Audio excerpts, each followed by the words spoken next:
నిన్న జనతా గ్యారేజ్ మా movie release అయింది. నిన్న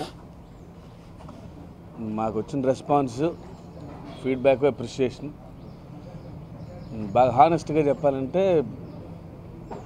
మై బెస్ట్ రెస్పాన్స్ ఎవర్ నా కెరీర్లో. అంటే public from all walks of life, ఇండస్ట్రీలో ఫ్రెండ్స్, మిగిలిన హీరోలు, actors, all producers, your best film ever అనే కాంప్లిమెంట్ ఫస్ట్ షాక్ గురయ్యాను నేను. And I was the most happiest person నిన్న. అంటే ఎంత అప్రిషియేషన్ ఎక్స్పెక్ట్ చేయలేదు. అంటే పైగా కమర్షియల్ ప్యాటర్న్లో తీసిన ఫిల్ము, బట్ ఇంత ఇంటెన్స్ ఫిల్ము, ఇంత స్పాన్ ఉన్న కథ, ఇంత ఎంగేజింగ్గా ఎక్స్పెక్ట్ చేయలేదు సినిమా. పైగా ఇంత హై ఎక్స్పెక్టేషన్స్లో ఉన్న సినిమా అయినా సరే దాన్ని మ్యాచ్ చేసి ఇంత అవుట్పుట్ వస్తుందని అనుకోలేదని చెప్పి వచ్చే feedback. Entire team was cheering నిన్న అంతా కంప్లీట్గా నైట్ 12 వరకు, లాస్ట్ సెకండ్ షో అయిపోయే వరకు. And we were the most happiest నిన్న. డిస్ట్రిబ్యూటర్స్ అందరూ ఫోన్ చేసి, సార్ ఫస్ట్ వీక్లో అందరం సేఫ్ అయిపోతాం, వన్ మోర్ బ్లాక్ బస్టర్. ఎంతోమంది అంటే మై బెస్ట్ ఫిల్మ్ శ్రీమంతుడి కంటే బెటర్ ఫిల్మ్ అని చెప్పడంలో ఒక ఆనందం. తర్వాత టికెట్స్ చాలా ఆబ్లిగేషన్స్ ఉన్నాయి నిన్న. టికెట్లు ఇచ్చాము, వాళ్ళందరూ మళ్ళీ నంబర్ తీసుకొని ఒకసారి మాట్లాడాలి డైరెక్టర్తో అని ఫ్యామిలీస్ అందరూ. అంత ఇంట్రెస్టింగ్గా వాళ్ళు ఫోన్ చేసి, చాలా మంచి సినిమా బాబు, ఇలాంటి సినిమాలు ఎత్తి అని చెప్పి అందరూ టైం తీసుకొని అందరూ మాట్లాడి. అంటే నిన్న మోస్ట్ మెమరబుల్ మూమెంట్స్ నిన్న మా లైఫ్లో నిన్న. I want to thank each and every one, ప్రేక్షకుల్ని, ఫ్యాన్స్ని, మూవీ లవర్స్ అండ్ మీడియా. అంటే ఇంత బ్లాక్ బస్టర్ సక్సెస్. అది సినిమా పెద్ద సీజనో కాదు మాకు తెలియదు, బట్ అంటే ఇంత ఓవర్వెల్మింగ్ రెస్పాన్స్, ఇంత మైండ్ బ్లోయింగ్ రెస్పాన్స్ ఎక్స్పెక్ట్ చేయలేదు. We want to thank each and every one. Definitely ఇది మైత్రిలో second blockbuster. I'm very happy for them. నాకు ఇట్స్ ఎ హ్యాట్రిక్ హిట్ నాకు. And this made me more responsible. And next సినిమాలు కూడా ఎంతకంటే బాగా తీయాలనే responsibility పెరిగింది. బట్ అంతకంటే ముందు I want to take a small break. I want to enjoy more with this success. చాలా మీనింగ్ఫుల్ సక్సెస్ ఇది, చాలా వాల్యుబుల్ సక్సెస్ ఇది. అంటే ఒక మంచి కథ చెప్పాం, ఎక్కడ లెక్కలేయకుండా, పిచ్చి సినిమా తీయకుండా మేము అనుకున్నట్టు తీసి జనం నుంచి మళ్ళీ అంత రెస్పాన్స్ రావటం అనేది, and you know how much it is for us. పదే అంటే కంటిన్యూస్గా, అంటే ఈచ్ అండ్ ఎవరి వరకు మళ్ళీ ప్రతి ఒక్కరికి పర్సనల్గా ఫోన్ చేసి చెప్పాలని ఉంది నాకు. సో అందుకని మీ ద్వారా ఈ ప్రెస్ మీట్ పెట్టి we want to thank all the audience. అంటే వాళ్ళు వీళ్ళని అంటే ఫ్యాన్స్కి నచ్చడం వేరు, ఆంధ్రదేశం మొత్తం నచ్చడం వేరు. అండ్ ఫ్రమ్ కేరళ నిన్న మోహన్ లాల్ గారు చేసిన cinema, though this is dubbing film, my career's best film అంటున్నారు. I'm really shocked. నేను ఊహించలే. అంటే వన్ మోర్ ఫిల్మ్, ఇక నేను స్పెషల్ క్యారెక్టర్ చేశాను, డబ్బింగ్ ఫిల్మ్ అవుతుందనుకున్నాను నేను. యూజువల్గా నా బ్లాక్ బస్టర్ ఫిల్మ్ ఏంటో ఆ రిపోర్ట్ వచ్చింది. అండ్ ఐఎమ్ వెరీ థ్యాంక్ఫుల్ అన్నారు. I want to thank Mohan Lal గారు. అంటే ఇంత నమ్మకం పెట్టుకొని ఈ సినిమా చేసి for making Janatha so special for us. Thank you from the bottom of my heart sir. And మిగిలిన మా కాస్ట్ అండ్ క్రూ అందరికీ. So this week we're going to celebrate కంటిన్యూస్గా వారోత్సవాలు జరుగుతాయి మా ఆఫీస్లో. So we want to thank ఆడియన్స్తో పాటు మా కాస్ట్ అండ్ క్రూ, మా మెకానిక్లు, మా టెక్నీషియన్స్ అందరికీ స్పెషల్ థ్యాంక్స్ చెప్పుకుంటున్నాను.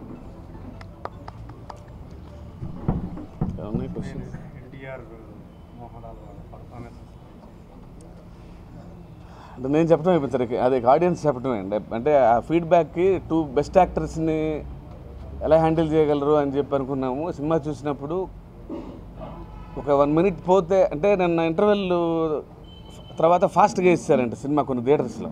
సో వాళ్ళు లోపలికి వచ్చిన ఒక సీన్ మిస్ అయ్యామని చెప్పి they're asking tickets again for Sunday ఆ ఒక సీన్ కోసం.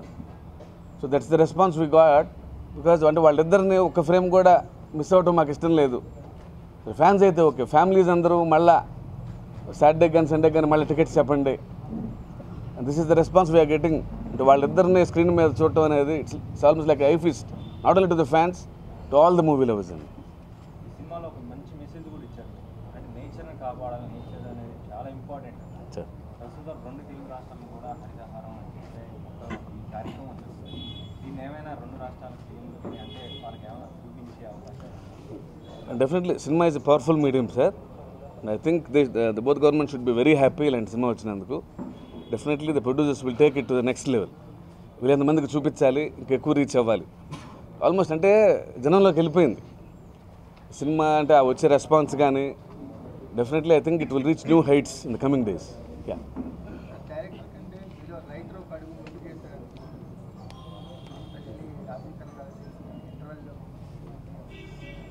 మంచిదే కదా sir. Content should dominate everyone. I love that. అది కాంప్లిమెంట్ అనుకుంటున్నాను నేను. అంటే అంటే అది హై సార్, అది because that gives goose bumps కాబట్టి దానికి హైలైట్ అవుతుంది. There were N number of moments in the film, అలాంటి హైస్. అదే మేము నైట్ పడుకోకుండా 1-2 వరకు వాటి గురించి చర్చించుకుంటా వచ్చే కమెంట్స్. నవీన్ గారు కొంచెం సర్కిల్ ఎక్కువ నవీన్ గారికి. అంటే ఎవరైనా టికెట్లు ఒక 50-100 అడుగుతారు, నవీన్ గారు 2000 టికెట్లు అడుగుతారు. అంటే అది నవీన్ గారి సర్కిల్. గుంటూరు డిస్ట్రిబ్యూటర్కి ఫోన్ చేసి ఒక 1500 టికెట్లు, కృష్ణా డిస్ట్రిబ్యూటర్ ఫోన్ చేసి 2000 టికెట్లు అంటే వాళ్ళు నెంబర్లు సరిగ్గినామా లేదా అనే షాక్లో ఉన్నారు. సో వాళ్ళందరూ మళ్ళీ తిరిగి ఫోన్లు చేస్తున్నారు. అంటే ప్రతి ఒక్కళ్ళు టైం తీసుకుని సినిమా అయిపోయిన తర్వాత సో టికెట్లు తీసుకుని సినిమాకి వెళ్ళి వాళ్ళ పని అయిపోయింది. సో ఈచ్ అండ్ ఎవరి వన్ మళ్ళీ నవీన్ గారికి ఫోన్ చేసి ఒకసారి డైరెక్టర్ గారితో మాట్లాడాలని చెప్పి పెద్దవాళ్ళు వాళ్ళు ఫోన్ చేసి అసలు ఇలాంటి సినిమా ఈ మధ్యకాలంలో చూడలేదు, అంటే లేడీస్ అంత సినిమా దొరికంటే బెటర్ ఫిల్మ్ అని చెప్పు అంటే those are the best moments అండి for us. Rajeev Kanakala episode చూసాక శంకర్ ఫార్ములాని అడాప్ట్ చేసుకున్నారా అనిపిస్తుంది. ఆఫీస్ గవర్నమెంట్ ఆఫీస్లో ఫార్ములా ఏం లేదు సార్. ఇది చాలా అబౌట్ డైలీ లైఫ్ అంతే. చాలా అబౌట్ డైలీ లైఫ్ జరిగే బోల్డ్ ఇన్సిడెంట్స్ ఉంటే అలాంటి ఇన్సిడెంట్స్ని బేస్ చేసుకొని చేసిన సినిమా అంతే. అది అయిందా ప్రాబ్లము సార్? అదే అంటున్నా, ఫ్యాన్స్ ఎక్స్ట్రాడినరీగా ఎంజాయ్ చేస్తారు సినిమా. సో ఫ్యాన్సే ఒక పావుగంట అసలు అంటే ఒక అరగంట సేపు వాళ్ళకి డౌట్ రాలేదంటే హౌ ఎంగేజింగ్ ఇట్ ఈజ్ అనేది. అసలు ఆ కొలతలు దాటి వెళ్ళిపోయింది సినిమా. దానికి పెంచుతున్నాం సినిమా స్థాయిని. ఎన్టీఆర్ గారి కథని ఎన్టీఆర్ గారు స్పెల్ బౌండ్ అయిపోయి this is how it should be అన్నారంటే సినిమా స్థాయి అలా పెరిగిపోయింది. సో ఎన్టీఆర్ గారు ఎప్పుడు వస్తారనే రిక్వైర్మెంట్ పెంచాలి సినిమా స్థాయి. అది టక్కన ఒక హై స్పీడ్ షాట్లో వచ్చేసి ఒక ఫైట్తో రాకూడదు ఎన్టీఆర్ గారు. సో సినిమా స్థాయి అది కాదు. I should make people wait for him.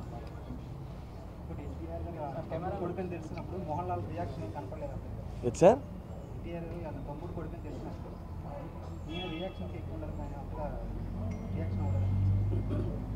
బాగానే ఉంది సార్. ఒకసారి చూడచ్చు సార్. లేదు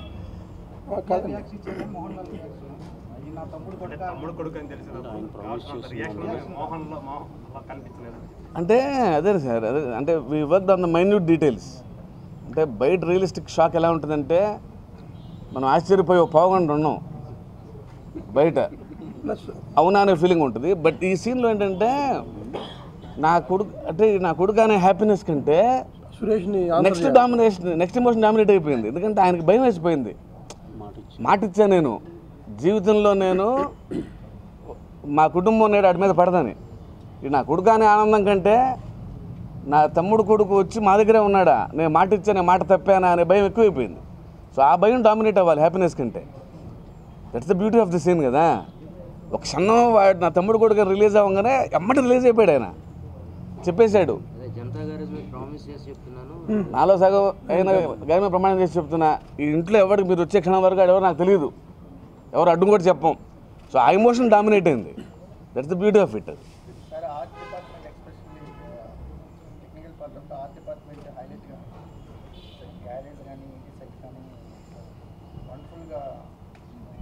అదే ప్రకాష్ గారికి ఇవ్వాలి, స్పెషల్ పార్టీ ఇవ్వాలి. ఎందుకంటే అంటే ఆయనకి Janata garage is character in the film అని చెప్పాము సార్ ఆయనకి. బట్ ఆయన ఏంటంటే ఎన్టీఆర్ గారిని మోహన్లాల్ గారిని డామినేట్ చేసేంత చేశారు. So because we all love him for that. Thiru cinematography is one of the best అనిపిస్తుంది. లైక్ అన్ని మూడ్స్ అన్నిటిని కరెక్ట్గా ఎలివేట్ చేశారు. అంటే it was all pre plan అండి. అంటే మనకేం షాక్ లేదు అది, ఎందుకంటే తిరుగు గారిని పెట్టుకుంది అందుకు మేము. One of the finest technicians in India. సరే ఈ సినిమాకి అంత ఇంటెన్స్ ఫిల్మే, సినిమా చూశారు అందరూ. అంటే ఎన్టీఆర్ గారు, మోహన్ లాల్ గారు సినిమా అంతా అంటే ఎంత ఎమోషన్స్ క్యారీ చేస్తారు, ఎంత ఇంటెన్సిటీ ఉంటుంది అనేది. సో ఆ మూడ్ని క్యారీ చేయాలి, ఆయన లైటింగ్తో, ఆయన కెమెరాతో చేయాలనేది. So he excel the job, మేము అనుకున్న దానికంటే ఎక్కువగా.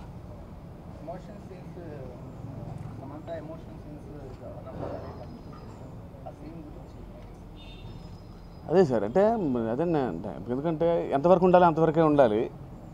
సో అయినా సరే వాళ్ళని ఎందుకు పెట్టుకున్నామంటే they are the best actors.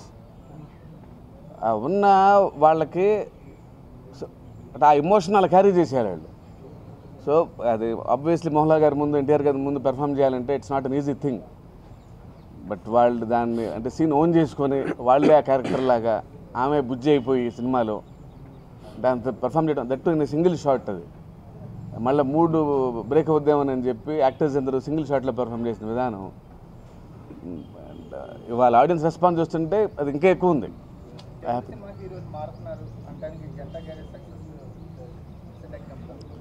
అంటే I don't go in to that sir. అంటే నేను ఇక్కడ అందరూ వాళ్ళు మార్చాలని కాదు కానీ, but I'm here just to thank for the extreme support from the cost and crew. అంటే కథ నేను ఏం రాసుకున్నానో అది వాళ్ళు నాకంటే ఎక్కువ నమ్మారు. వాళ్ళందరికంటే వాళ్ళ జనం ఎక్కువ నమ్మారు.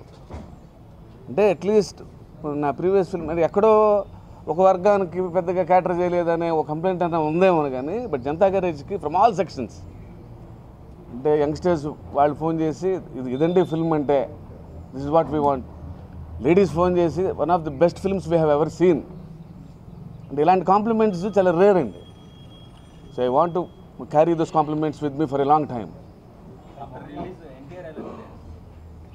డెఫినెట్లీ అండ్ అందరికంటే ఎక్కువగా మీ ఇద్దరమే కదా sir. Will be the most happiest on this earth.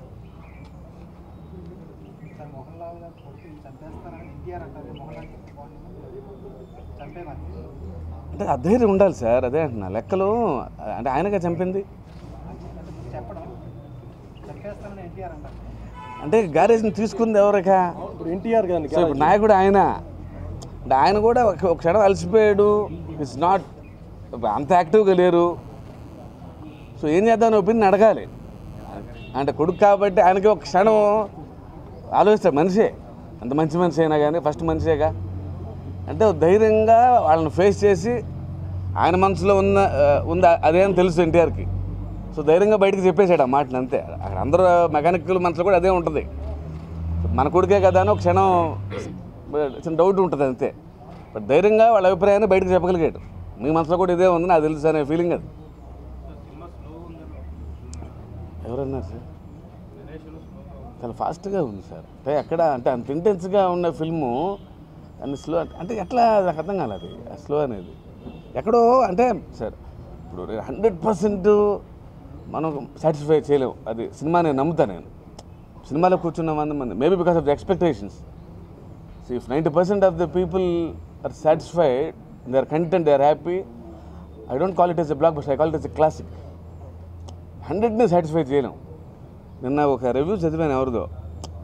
So definite అంటే వాళ్ళ జాబ్ అది, నేను వాళ్ళని బ్లేమ్ చేయను. వాళ్ళు ఏం రాశారంటే ఎన్వైరన్మెంటల్ స్పెషలిస్టు మరదలను ప్రేమిస్తాడా, జెనెటిక్ డిజార్డర్స్ వస్తాయని రాశారు. And I admit I'm a failure in that. అది ఫెయిల్యూర్ అయితే, ఎందుకంటే నేను అసలు అది చేయను. నేను అసలు I'm bad in research. Environmental research అంటే నేను ఏం చేసుకున్నానంటే వాడు ఎన్వైర్మెంట్ కాపాడుకుంటాడు, 10 మందికి బోరు కొట్టినా చెప్తానే ఉంటాడు లైఫ్ లాంగ్. అతను వాడే బట్టలు, అతను వాడే బ్యాగు, షూజు, ఇంట్లో అన్ని కేర్ తీసుకున్నా. వెళ్ళి ఫైట్ చేస్తాడు వాటిని కాపాడుకోవడానికి. ఇంతవరకు నేను చేయగలిగా రీసెర్చ్ సినిమా ఎండింగ్ వరకు. క్రాకర్స్ మీద కానీ ఇన్ ఎవ్రీ ఇష్యూ ఇది బోర్ కొడుతుందా జనానికి నేను ఆలోచించలే. నాకు తెలుసు అంటే అది అందంగా చెప్తే. బట్ సమ్మన్ రోడ్ దాట్ అంటే మరదలను ప్రేమించాలంటే ఎన్వైర్మెంటల్ స్పెషలిస్టు జెనెటిక్ డిజార్డర్స్ ఉంటాయి, ఎన్వైర్మెంటల్కి అది డేంజర్ అని రాశారు. If that is the case అంత రీసెర్చ్ చేయాలంటే కనుక ఆమె ఫెయిల్యూర్ ఇన్ దాట్. కానీ మీ సినిమాలో ఉమెన్ స్ట్రాంగ్గా పోర్ట్రే చేస్తారు కదా, ఈ సినిమాలో women is much stronger in this film. నేనేమంటున్నానంటే if you want the screen duration సమంతను పెట్టుకున్నాం కాబట్టి 2 గంటలు సమంత గారు ఉండాలంటే that sir cinema is change అని మనమే అంటున్నాం. ఎంతసేపు ఉన్నాం అనేదా లెంగ్త్ గురించి మాట్లాడుకున్న పరిస్థితి వచ్చింది ఇవాళ. ఎన్టీఆర్ గారు ఫస్ట్ పోగొట్టలేరు, అసలు సినిమా అంత ఎవాల్వ్ అయింది. హీరోయిన్స్ ఎంతసేపు ఉన్నారు. సినిమా ఫస్ట్ నుంచి బావమరదలు చిన్నప్పటి నుంచి ప్రేమించుకొని అమ్మాయి క్యారెక్టర్ ఏంటంటే, నువ్వు మొక్కలు నాటుతూ ఉంటే జీవితాంతం నేను ఆ మొక్కలు నీళ్లు పోస్తూ ఉంటాను రా,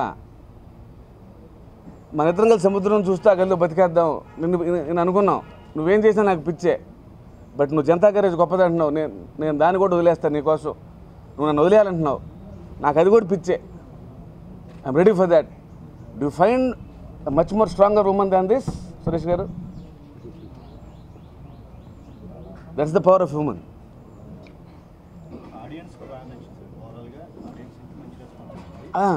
అంటే I want add more adjectives అండి. అంటే నచ్చటం వేరు, బాగా నచ్చటం వేరు. They're spellbound. అంటే వాళ్ళు ఈచ్ కాల్ దేవర్ టాకింగ్ అండి. 1 గంట 20 నిమిషాలు సీన్ బై సీన్ విశ్లేషించి ఒక మంచి హెవీగా వెళ్ళాం ఇంటికి. అంటే ఇది అవసరం, ఒక మంచి ఎఫర్టు, అందరూ కష్టపడ్డాము, గ్రేట్ యాక్టర్స్ పర్ఫామ్ చేశారు. సో ఆ పెర్ఫార్మెన్స్ గురించి అంత ఎంజాయ్ చేసి వాళ్ళు ఇచ్చే ఫీడ్బ్యాకే more. So we want to share that happiness. చిన్న సినిమాతోనే స్టార్ట్ అయింది. ఇంచుమించు వీళ్ళందరూ నన్ను హీరోగా పెట్టి సినిమాలు తీసిన వాళ్ళే. ఈ చిన్న సినిమా అన్నది లేకపోతే 24 క్రాఫ్ట్స్లో ఉన్న వర్కర్స్ బతకడం చాలా కష్టం. చాలామంది నిర్మాతలకి ఇప్పుడు చిన్న ఆశ ఏంటంటే, పెళ్లి చూపుల సినిమా హిట్ అవ్వటం వల్ల కొత్తగా ప్రొడ్యూసర్ రావడం జరిగింది, సంతోషం. అది వాళ్ళు చేసుకున్న ప్లాన్. ఇందాక రామసత్యనారాయణ గారు తగ్గ మాట్లాడాడు, ఎప్పుడు రిలీజ్ చేయాలి అన్న దానికి సినిమా ఎంతో కష్టపడిస్తాం. రిలీజ్ దగ్గర చాలా కంగారు పడిపోతుంటాం చేయడానికి. 1 నెల ఇప్పుడు ఎలా అయితే వాళ్ళు సురేష్ బాబు గారిని ఇలా కండక్ట్ చేశారో, అలాగే ఇక్కడ పెద్దలు సాగర్ గారు కానీ, రామకృష్ణ గౌడ్ గారు కానీ, అలాగే మా నాయుడు గారు కానీ, అందరూ ఉన్నారు, రామసత్యనారాయణ గారు కానీ, ఇలాంటి వాళ్ళు కొంచెం కన్సల్ట్ చేస్తే, ఎందుకంటే రెగ్యులర్గా సినిమా తీసేవాళ్ళు, రెగ్యులర్గా రిలీజ్ చేసేవాళ్ళు కాబట్టి వాళ్ళ ఆధ్వర్యంలో వెళ్తే సినిమా డెఫినెట్గా ఈ రోజుల్లో చాలా బాగుంటుంది. అలాగే తెలంగాణ గవర్నమెంట్ కూడా చిన్న థియేటర్ల వైపు చూస్తుంది కాబట్టి వాళ్ళకి సినిమా మీద చాలా అవగాహన ఉంది తెలంగాణ గవర్నమెంట్కి. వాళ్ళ వల్ల ఇక్కడ డెఫినెట్గా చిన్న సినిమాలు బాగా ఆడతాయి ముందు. చాక్లెట్ కూడా